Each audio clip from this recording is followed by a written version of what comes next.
Hello, नमस्कार मित्रांनो. या अगोदरच्या तासिकेमध्ये आपण आपलं जे पहिलं प्रकरण आहे आणि त्यावर आपण काय केले चर्चा केली. निवडक मराठी गद्य हा जो पेपर आहे आपला, पेपर क्रमांक 5, हा यावर्षी नवीन अभ्यासक्रम आहे. त्यामध्ये जे पाठ्यघटक आहेत त्या पाठ्यघटकाच्या अनुषंगाने आपण काय केलं चर्चा केली. आणि त्यामधला जो पहिलं प्रकरण आहे त्याच्यामध्ये दूत म्हणजे राजा यांचे नेत्र होत मल्हार रामराव चिटणीस यांची ही जी बखर आहे, श्री शिव छत्रपतीचे सप्त प्रकरणात्मक चरित्र, या बखरीमधला जो उतार आहे, दूत म्हणजे राजा यांचे नेत्र होत, यावर आपण गेल्या 2-3 तासिकेमध्ये चर्चा केली. दूताच्या अंगी असणारे गुण आणि दूताची कोणकोणती कार्य, दूताने कोणकोणती कार्य करावीत, या अनुषंगानं मल्हार रामराव चिटणीस यांनी केलेलं भाष्य आणि शिवकालीन भाषेचं स्वरूप देखील आपण त्या पाठ्यघटकामध्ये अभ्यासलं. आता निवडक मराठी गद्य हा जो पेपर आहे तो याच वर्षी अभ्यासक्रमाला ठेवलेला आहे. आणखीन हे संपादित पुस्तक आहे. या काळामध्ये निर्माण झालेले जे गद्य आहे त्या गद्याचे काही उतारे त्यांनी या पुस्तकामध्ये संपादित केले. पुस्तक आणखीन काही उपलब्ध नाही, परंतु त्यांनी जे अभ्यासक्रमाला जे घटक टाकले त्याच्या आधारे आपण काय करतो या ठिकाणी ते पाठ्यघटक समजावून घेण्याचा प्रयत्न करतो. तर सुरुवातीला जे बकर गद्य होतं त्याच्यामध्ये दूत म्हणजे राजा यांचे नेत्र होत, ते आपण अभ्यासलं. बकर गद्यामध्येच एक पत्र आहे, छत्रपती शिवाजीराजे यांचे जिवाजी विनायकास पत्र आहे. ते पत्र पुस्तक उपलब्ध नसल्यामुळं आपल्याकडे ते पत्र काही नाही, लक्षात घ्या. आणि त्यामुळं आपण चरित्र, प्रबोधन, आत्मचरित्र असे काही वेगवेगळे उतारे जसं जसं आपल्याला जे जे उपलब्ध होईल त्या अनुसार आपण काय करू यावर चर्चा करू, त्यावर आपण आपलं चिंतन या ठिकाणी मांडू. आता या ठिकाणी अनुभव म्हणून एक गद्याचा प्रकार अभ्यासक्रमात ठेवलेला आहे, लक्षात घ्या. जसं बकर गद्य, पत्र, चरित्र, प्रबोधन, आत्मचरित्र हे जसे गद्याचे प्रकार अभ्यासाला, तसंच यावर्षी एक अनुभव म्हणून एक डॉक्टर अभय बंग यांचा एक लेख या ठिकाणी अभ्यासक्रमाला ठेवलेला आहे. आता तुम्हाला हे माहीत आहे की कोणताही लेखक हा काय करत असतो की समाजामध्ये तो राहत असतो. आणि समाजामध्ये राहत असताना समाजामधले जे कोणते प्रश्न आहेत त्या प्रश्नाच्या अनुषंगाने तो काय करत असतो साहित्य कृतीमधून आपलं चिंतन मांडत असतो. लेखक हा काय असतो की लेखक हा अतिशय संवेदनशील असतो. समाजामध्ये घडणाऱ्या ज्या घटना आहेत त्या घटनाच्या अनुषंगाने तो चिंतन करत असतो.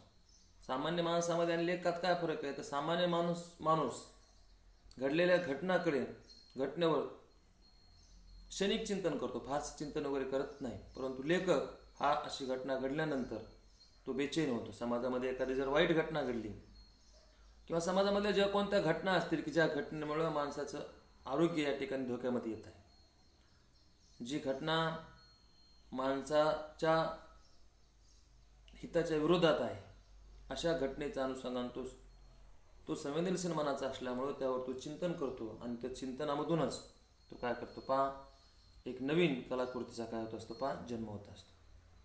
आणि त्यामुळं अनुभव जितके लेखकाचे समृद्ध तितकं त्याचं साहित्य काय होतं दर्जेदार होत असतं. अशात का वाचन, चिंतन हे तर आवश्यकच आहे, हे तुम्ही लक्षात घ्या. परंतु त्याचबरोबर लेखकाचा जेवढा अनुभव दांडगा, लेखकाचं जीवन जेवढं समृद्ध, लेखकाच्या जीवनामध्ये जितका संघर्ष तितकं त्याचं साहित्य काय होत असतं दर्जेदार होत असतं. केवळ 4 भिंतीमध्ये बसून लेखकाने लिहिलेली एखादी साहित्यकृती श्रेष्ठ ठरलंच असं आपल्याला सांगता येत नाही. आणि त्यामुळं अण्णाभाऊ साठे सारख्या लेखक असं म्हणतात की मी जे जगलं, मी जे भोगलं, मी जे अनुभव घेतले तेच माझे मी साहित्यातून मांडतोय. लक्षात घ्या, मला कुठेही कल्पनेच्या भरारी लावून उठता येत नाही, मी काल्पनिक लिहित नाही. तर जगताना माझ्या वाट्याला जे आलेले अनुभव आहेत, मी जे माझ्या डोळ्यानं पाहिले तेच मी माझ्या काय केले पहा साहित्यामधून मांडलेले आहेत. संत तुकारामाने देखील अभंगाच्या एका चरणात असं म्हटले पहा, आली या अनुभवा ते जगा देतशी. मला जे अनुभव आले तेच मी जगाला देतोय. मी नवीन असं म्हणजे पारंपरिक जे ग्रंथ आहेत त्यावर फारसे काही भाष्य करत नाही. रामायण महाभारत याचे त्यांनी काही दृष्टांत दिले असतील, परंतु जगताना आलेले जे अनुभव आहेत ते तुकारामाने अतिशय समृद्धपणे या ठिकाणी मांडलेत पहा. आली या अनुभवा ती जगा देतशी. मी जे जगलं, जे माझ्या वाट्याला जे अनुभव आले, जगताना मला जे अनुभव आले तेच मी काय केलेत पहा साहित्य कृतीमधून मांडलेले, तेच मी जगाला देत आहे. आणि त्यामुळं तुका म्हणे आहे झरा मूळचाची खरा, ठीक नाही. विहिरीला जर पाजरे असतील तर ते आटतात, परंतु जर झरा असेल तर झरा हा काही आटत नाही पहा. आणि त्यामुळं हे जातिवंत लेखकाचं लक्षात घ्या, ज्याच्या वाटेला अतिशय समृद्ध असं अनुभव आलेले आहेत, त्यांचं साहित्य हे काय होत असतं पहा दर्जेदार होत असतं. आणि त्यामुळं अनुभव हे गद्याचा प्रकार या ठिकाणी आपल्याला अभ्यासक्रमाला ठेवलेला दिसून येतो पहा. आता या ठिकाणी डॉक्टर अभय बंग यांचा एक लेख ठेवलेला आहे पहा, माझा साक्षात्कारी हृदयरोग. डॉक्टर अभय बंग, तुम्हाला माहिती पहा की महाराष्ट्रीय संतांची पंडितांची जशी वीर पुरुषांची भूमी आहे तशीच समाज सुधारकांचीही भूमी आहे. फार मोठा इतिहास तुम्हाला महाराष्ट्रामध्ये समाज सुधारकांचा दिसून येतो. स्वतःच्या घरावर तुळशीपत्र ठेवून समाजाच्या हितासाठी ज्यांनी आपलं आयुष्य वेचलं असे अनेक समाज सुधारक आपल्याला महाराष्ट्रामध्ये दिसतात. ज्योतिराव फुले, छत्रपती शाहूराजे, असे अनेक. आता जर आपण विचार केला तर अण्णा हजारे आहेत, डॉक्टर अभय बंग आहेत, त्याचबरोबर मेघा पाटकर आहेत, सिंधुताई सपकाळ आहेत. असे अनेक समाजसुधारक आज देखील काय करतात पहा, समाजाच्या हितासाठी आपलं आयुष्य वेचताना आपल्याला दिसतात. हे विश्वाची माझी घरं, ठीक नाही. तर केवळ माणसाकडे माणूस म्हणून पाहून त्यांच्या हितासाठी, त्यांच्या कल्याणासाठी, त्यांचं दुःख, त्यांचं अश्रू पुसण्याचं काम आजही अनेक समाजसुधारक करतात. त्यापैकी डॉक्टर अभय बंग हे प्रसिद्ध समाजसुधारक, लक्षात घ्या. डॉक्टर अभय बंग आणि राणी बंग यांचं गडचिरोलीमध्ये फार मोठं कार्य आहे. विशेषतः स्वयंप्रेरणेनं त्यांनी गडचिरोलीमध्ये आदिवासी एरियामध्ये, आदिवासी परिसरामध्ये काय केले पहा, त्यांनी आरोग्य सेवा सुरू केलेली. डॉक्टर अभय बंग आणि राणी बंग या जोडप्याने पण लक्षात घ्या. आणि त्यांनी त्या ठिकाणी काय केलेलं पहा कार्य केलेलं आपल्याला दिसून येतं. गडचिरोली भागात त्यांचं फार मोठं कार्य आहे पहा. विशेष म्हणजे त्यांनी एक सर्च नावाची संस्था काय केली पहा स्थापन केली. आणि त्या सर्च या संस्थेच्या माध्यमातून ते वेगवेगळे काम करतात पहा. त्या भागातल्या लोकांना आरोग्यविषयक सेवा पुरवतात, त्यांना शिक्षणाचे धडे देतात. आदिवासी लोकांना त्यांच्या प्रश्नासाठी ते सतत सरकारसोबत काय करतात पहा संघर्ष करतात. याचबरोबर त्यांनी बालमृत्यू नियंत्रणाच्या संदर्भामध्ये संशोधन केले पहा डॉक्टर अभय बंग यांचं फार मोठं हे कार्य. आणि याची दखल आपल्या देशानंच नव्हे तर जागतिक आरोग्य संघटनेने देखील घेतलेले पहा. बालमृत्यूवरील जे संशोधन आहे, बालमृत्यू नियंत्रणावरील जे त्यांचं संशोधन आहे, याची दखल जागतिक पातळीवर वगैरे घेतलेली पहा. याशिवाय दारूबंदीची चळवळ त्यांनी राबवलेली. स्त्रियांचे जे विविध आजार आहेत त्याच्या अनुषंगाने त्यांनी काय केले पहा संशोधन केलेले. दारूबंदीची चळवळ त्यांची यशस्वी झालेली पहा. याचबरोबर ते गांधीवादी विचारसरणीचे पहा, स्वतः डॉक्टर असून गांधीवादी विचारसरणी त्यांच्यावर काय पहा जबरदस्त प्रभाव आहे पहा. त्यांची कोवळी पानगळ हा काय पहा शोध प्रबंध आहे. कोवळी पानगळ हा शोध प्रबंध आहे. आणि माझा साक्षात्कारी हृदयरोग हा त्यांचा काय एक लेख त्या काळामध्ये खूप प्रसिद्ध आहे, लक्षात घ्या. आता डॉक्टर अभयभंग हे आदिवासी भागामध्ये काम करतात.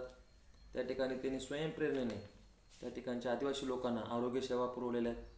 त्यांनी सर्च नावाची संस्था स्थापन केली आणि या संस्थेच्या माध्यमातून विविध उपक्रम ते त्या भागामध्ये राबवतात. त्यांना जेव्हा साहित्य पुरस्कार त्यांना वेगवेगळे पुरस्कार मिळाले आहेत. लक्षात घ्या, विविध पुरस्कारांनी त्यांना काय केलं सन्मानित केलेले.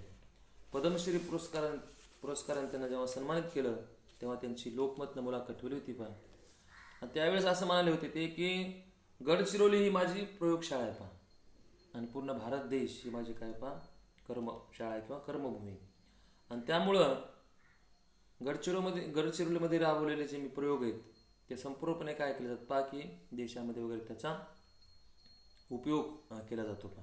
आणि त्यामुळं डॉक्टर अभयभंग यांनी माझा साक्षात्कारी हृदयरोग या लेखामध्ये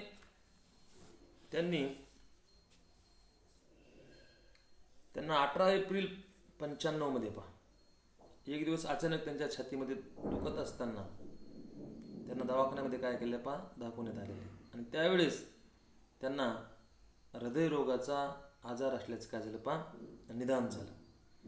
आणि मग हृदयरोगाचं निदान झाल्यानंतर त्यांच्यावर काय करण्यात आले अँजिओग्राफी करण्यात आली. आणि मग आपण एकदम मृत्यूजवळ जाताना किंवा मृत्यू आपण जवळून पाहिलाय त्यावेळी आपल्या मनामध्ये कोणकोणते विचार आले, मी या रोगावर कशी मात केली, या अनुषंगाचं चिंतन त्यांनी या लेखामधून मांडलेलं आहे. माझा साक्षात्कारी हृदयरोग हा लेख त्यांचा त्या काळामध्ये सकाळने काय केला 96 मध्ये प्रसिद्ध केला आणि तो लेख खूपच गाजला. लक्षात घ्या. आणि लाखो लोकांनी त्या लेखाचं काय केलं वाचन केलं. नुसतं वाचनच केलं नाही तर तो जो लेख आहे तो त्याने अनेक लोकांना देखील दिला. इतकंच नाही तर त्या काळातील हृदयरोगावर उपचार करणारे जे डॉक्टर आहेत त्या डॉक्टरांनी हृदयरोगाच्या पेशंटला गोळ्यासोबत त्यांचा हा लेख देखील दिला. म्हणजे जीवनाकडे पाहण्याचा सकारात्मक दृष्टिकोन डॉक्टर अभयभंग यांचा कसा आहे, त्यांनी त्या रोगावर कसे मात मिळवली या अनुषंगाने त्या पुस्तकामध्ये चिंतन आहे. आणि त्यामुळे तो जो लेख आहे तो लेख खूप गाजला. मग नंतरच्या काळामध्ये आपल्याला असं दिसतं की राजहंस प्रकाशननं राजहंस प्रकाशननं हा पुस्तक काय केलं नंतर प्रकाशित केलं. ग्रंथरूपाने ते आलं. त्याच्या जवळजवळ 17 ते 18 आवृत्त्या निघालेल्या आपल्याला दिसून येतात. आणि त्यामुळं या पुस्तकामधला या लेखामधला शेवटचा जो भाग आहे शांती तो या ठिकाणी घेतलेला आहे. तर राजहंस प्रकाशननं प्रकाशित केलेलं माझा साक्षात्कारी हृदयरोग हे जे पुस्तक आहे त्या पुस्तकामधला शेवटचा जे भाग आहे शांती तो या ठिकाणी घेण्यात आलेला आहे. आणि या लेखामध्ये त्यांनी मृत्यूच्या जवळ गेल्यानंतर आपल्या मनामध्ये कोणकोणते विचार आले त्या अनुषंगाचं चिंतन त्यांनी या लेखामध्ये मांडलेले. विशेषतः पुस्तकाच्या सुरुवातीला त्यांनी एका कॅन्सरवर मात केलेल्या जिल वॉरेन याचे कोटेशन दिलेले आहे. इंग्रजीमध्ये कोटेशन आहे आणि त्याने कॅन्सरवर मात केलेली तो कॅन्सर सर्वर आहे ते विधान असं आहे की 20 years have come and gone. 20 वर्षे आले आणि गेले. लक्षात घ्या. I am still at the dance. मी तिथेच आहे. म्हणजे कॅन्सरवर मात करून काय झालं 20 वर्षे गेलेले मी तिथेच आहे I guess that God just changed his mind. मला असे वाटते की देवाने माझे मन काय झालेले बदलले आहे. अँड घेव मी अनदर चान्स. आणि मला पुन्हा दुसरी एक काय केली संधी दिली आहे. आणि त्यामुळं and on that day I took a view to let go of the past. आणि मी त्या दिवशी विचार केला की मी पाठीमागं काय झालं, भूतकाळात काय घडलं, त्याला मी आता भूतकाळाला सोडून दिलेलं आहे. आणि to live my life and love each day as if it were my last. आता मी माझे आयुष्य आणि एक एक दिवस असा जगणार आहे की तो माझ्या आयुष्यातील शेवटचा क्षण आहे. लक्षात घ्या. आयुष्य कसं जगतोय मी सध्या, की प्रत्येक दिवस आणि प्रत्येक दिवसातला क्षण ना क्षण मी असं जगतोय, तो माझ्या आयुष्यातला शेवटचा दिवस आहे, तो माझ्या आयुष्यातला शेवटचा क्षण आहे. एवढं भरभरून मी काय करतोय पहा, आयुष्य जगतोय. म्हणजे भूतकाळावर चर्चा करण्यापेक्षा लक्षात घ्या, वर्तमानात तो काय करतोय पहा, जगतोय. आणि जगताना तो पूर्णपणे आनंदी जीवन जगतोय पहा. हे जिल वॉरेन यांचं एक मत कोटेशन त्यांनी पुस्तकाच्या सुरुवातीला दिलेलं आहे.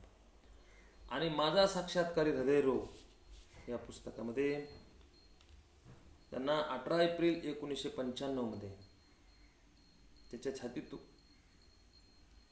वेदना आल्यानंतर त्यांना जे दवाखान्यामध्ये दाखवण्यात आलं आणि त्या ठिकाणी मग तपासण्या केल्यानंतर असं कळून आलं की त्यांची अँजिओग्राफी करणं शक्य आहे.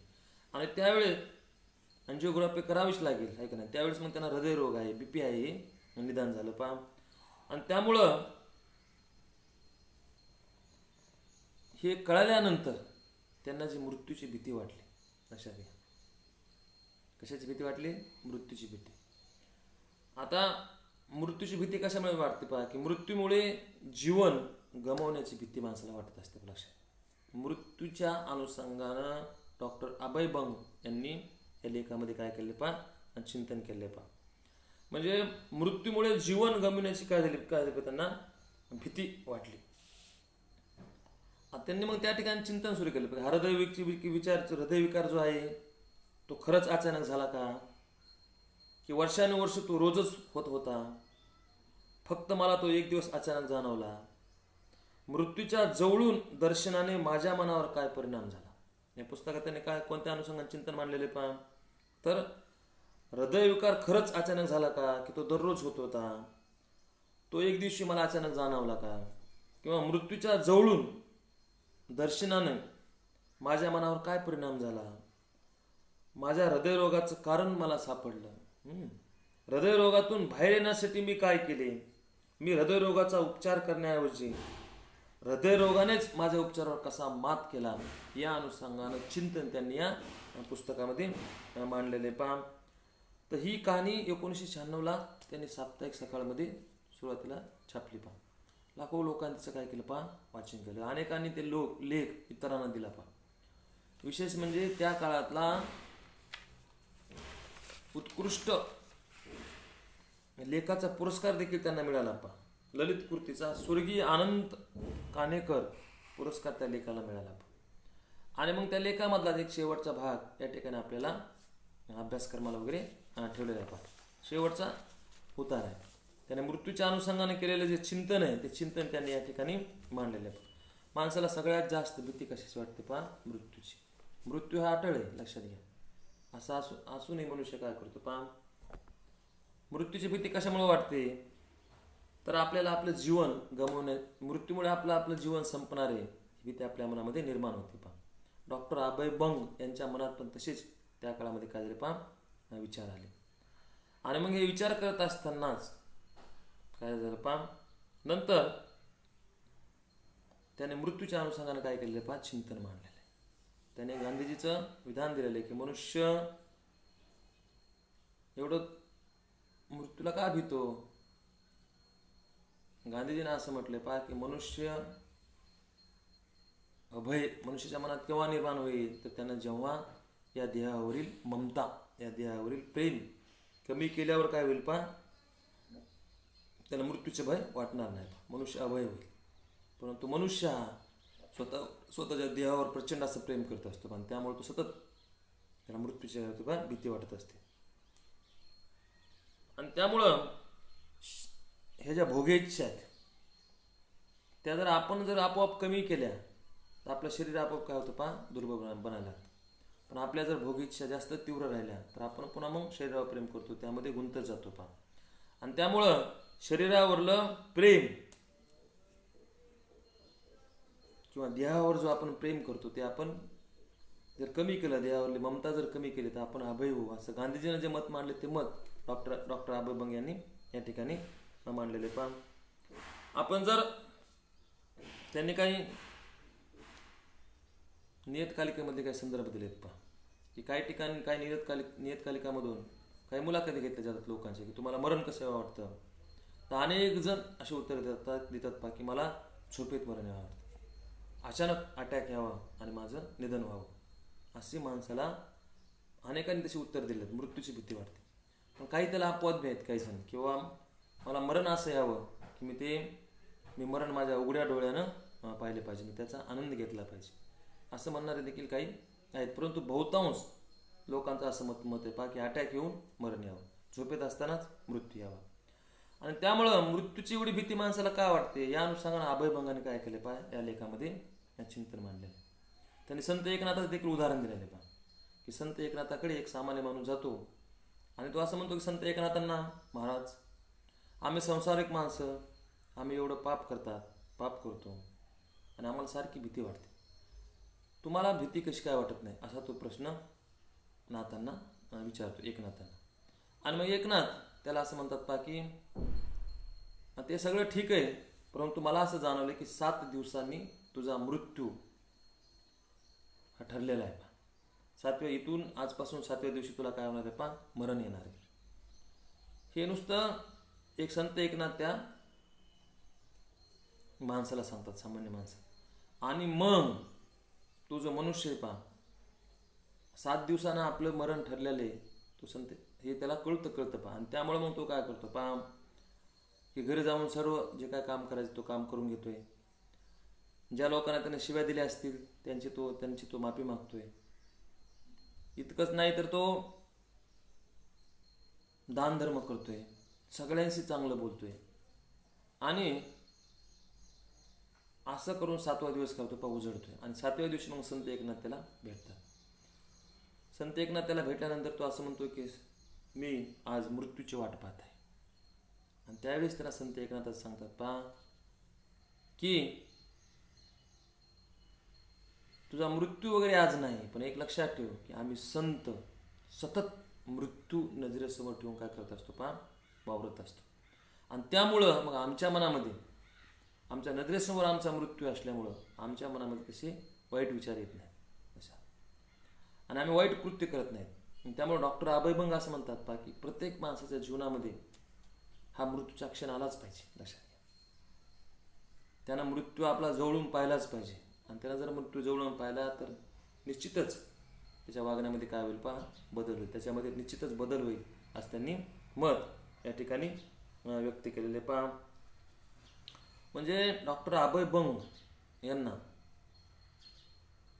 हृदयरोग झाल्यानंतर अशाने त्याचे उपचार झालेले आहेत. नंतर मग ते गडचिरोलीला परत आलेले आहेत. त्यांच्यासमोर प्रश्न आहे पहा, की आता आपण गडचिरोलीला राहावं का जंगलामध्ये जे शोधग्राम आहे त्या ठिकाणी राहावं. कारण आपण जर जंगलामध्ये राहिलो, अचानक जर पुन्हा काही त्रास जर झाला तर आपल्याला आरोग्य सुद्धा मिळणार नाही. मग त्यामुळं आपण गडचिरोलीलाच राहावं असा विचार त्यांच्या मनामध्ये येतो. परंतु आपण जर गडचिरोलीला राहिलो, या ठिकाणी आरोग्य सुविधा मिळतील, परंतु आपलं जे मूळ जीवनाचं उद्दिष्ट आहे, आपला जो मूळ जीवनाचा उद्देश आहे, आपल्या जे आपण हाती काम घेतलेलं आहे शोधग्राममध्ये राहून करायचं, ते आपण करू शकणार नाही. आणि त्यामुळं मग असं जगून काय उपयोग आहे. आणि त्यामुळं मग ते काय करतात पहा, की जंगलामध्ये जाऊन शोधग्राममध्येच राहतात. कारण आपल्याला जगत असताना विशिष्ट असं उद्दिष्ट डोळ्यासमोर ठेवून आपण जगलं पाहिजे, असं ते काय करतात पहा, संदेश देतात पहा. आणि त्याने पुढे असं म्हटलं की माणसाला सतत असं वाटत असतं की माझ्यानंतर काय होईल. याचं त्यांनी उदाहरण दिले पहा. ते असेच आजारी पडतात आणि मग 45 दिवस ते दुसऱ्या गावी असतात, दवाखान्यामध्ये असतात. मग अशा वेळी त्यांची ही जी सर्च संस्था आहे, त्या संस्थेचे जे सगळे कर्मचारी ते अत्यंत प्रामाणिकपणे काम करतात. आणि मग 45 दिवसानंतर आल्यानंतर डॉक्टर अभयभंग पाहतात पहा, की सर्चच्या कर्मचाऱ्यांनी केलेलं जे काम आहे ते अतिशय उत्कृष्ट आहे. आणि मग त्यांच्या मनामध्ये सहज विचार डोकावून जातो पहा, की माझ्याशिवाय काय होईल, हे काम करतील का नाही, अशी माझ्या मनामध्ये निर्माण झालेली जी भीती ती अत्यंत कशी पहा निरर्थक आहे अशा. आणि त्यांनी पुढं असंही म्हटलंय पहा, कोणतेही आजार मनुष्य हा काय करतो पहा, स्वतःच ओढावून घेतो. माणसाला जे आजार होतात, कशामुळे आजार होतात, तर त्याच्या जीवनशैलीमुळं, त्याच्या जगण्याच्या पद्धतीमुळं लक्षात घ्या. त्याने असं म्हटलंय पहा की आपण जर या जीवनाच्या प्रवाहामध्ये सहजच जर तरंगत राहिलो, त्यांनी हा जीवन प्रवाह असं म्हटलं, प्रवाह नदीचा गंगेचा जसा प्रवाह असतो, याच्यावर जर आपण सहज जर असं तरंगलं, सहज लक्षात घ्या, सहज हा शब्द खूप महत्वाचा, तर आपल्यावर कोणताही ताण येत नाही. आपण किती वेळ तासून तास पाण्यावर असं सहज पडून राहू शकतो पहा. परंतु जर आपण अट्टहासानं पाणी तोडण्याचा प्रयत्न केला, हे का नाही, पोहण्याचा, विशेष ठिकाणी पोहोचण्याचा जर प्रयत्न केला, तर मग आपल्या तोंडामध्ये नाकामध्ये काय होतं पहा, पाणी जातं. तसंच जीवनाचं देखील आहे. माणसानं जीवन जगत असताना सहज असं जीवन जगलं पाहिजे, विनाकारण अट्टहास, वेगवेगळ्या काम पाठीमागं लावून घेणं, सारखी दगदग करणं, इतकंच नाही तर विशिष्ट गोष्ट मिळवण्यासाठी संपूर्ण आयुष्य खर्च करणं, आणि त्यामुळं मग आजार पाठीमागं लागतात. आज जर आपण पाहिलं तर आज सगळ्या समाजातले माणसं पहा एकूण पैशाच्या पाठीमागे लागलेले दिसतात, है का नाही. पैसा खुदा तो नाही, खुदा से कम नाही, असं देखील ते विधान करतात. म्हणजे आज पूर्ण समाज हा पैशाच्या पाठीमागे लागलेला दिसतो पहा. आणि एनिकेन मार्गाने वेगवेगळे उपद्व्याप करून ते काय करतात पहा, पैसे मिळवण्याचा प्रयत्न करतात. आणि त्यामुळे मग त्याच्या जगण्यातला सहजपणा, जगण्यातला जो आनंद आहे तो नाही सांगतो. त्यांच्या शरीराकडे काय होतं पहा, दुर्लक्ष होतं, आणि त्यामुळे त्यांना मग वेगवेगळ्या व्याधी जडायला लागतात. संतांनी ते केव्हापासून सांगितलं बघ, संत तुकारामाने त्या काळात सांगितलं की धन मिळवू न कोटी कोटी, सवे नये रे लंगोटी. किती जरी आपण धन मिळवलं लक्षात घ्या, तर सोबत हातभर चिरगुड देखील येत नाही, इतक्या कडवट शब्दामध्ये संत तुकारामाने सांगितले. पण तरी माणसं काय करतात पहा, पैशाच्या पाठीमागे लागतात. जे आपल्याला काम झेपत नाही ते काम करण्याचा प्रयत्न करतात, आणि त्यामुळं मग त्यांचं मानसिक शारीरिक स्वास्थ्य काय होतं पहा, बिघडतं, आणि त्यांना वेगवेगळे आजार लागतात. डॉक्टर अभयभंग सांगतात की 1996ला 1995ला त्यांना काय झाला पहा, आजार जडला. आणि मग त्या आजारानंतर त्यांनी काय केलं पहा, की हृदयरोगावर मात कशी केली, तर त्यांनी जगण्यामध्ये आपल्या बदल केला पाहिजे. ते दररोज सकाळी 5 वाजता उठतात, ध्यानना प्राणायाम करतात, जंगलात फिरायला जातात, अशात घ्या. आणि कोणत्याच गोष्टीचा काय नाही पहा, मोह नाही, सहज. आणि त्यामुळं त्यांचं जगणं हे कसं झालं पहा, समृद्ध झालेलं आहे. त्यांनी माझा साक्षात्कारी हृदयरोग या लेखातून देखील तेच सांगितले की माणसानं जगत असताना जगावं कसं, तर ते या जीवनाच्या प्रवाहामध्ये पाण्यावर जसं मनुष्य आधार तरंगतो तसं आपण सहजच तरंगलं पाहिजे, अट्टहासाने ओरबाडून घेण्याचा काही प्रयत्न केला नाही पाहिजे. आणि आज आपल्याला असं दिसतं पहा की माणसं ओरबाडून छिनून काही गोष्टी मिळवण्याचा प्रयत्न करतात, आणि त्यामुळं मग त्यांच्या शरीराकडे दुर्लक्ष होतं, त्यांना वेगवेगळ्या व्याधी, वेगवेगळे आजार काय होतात पहा, जडायला.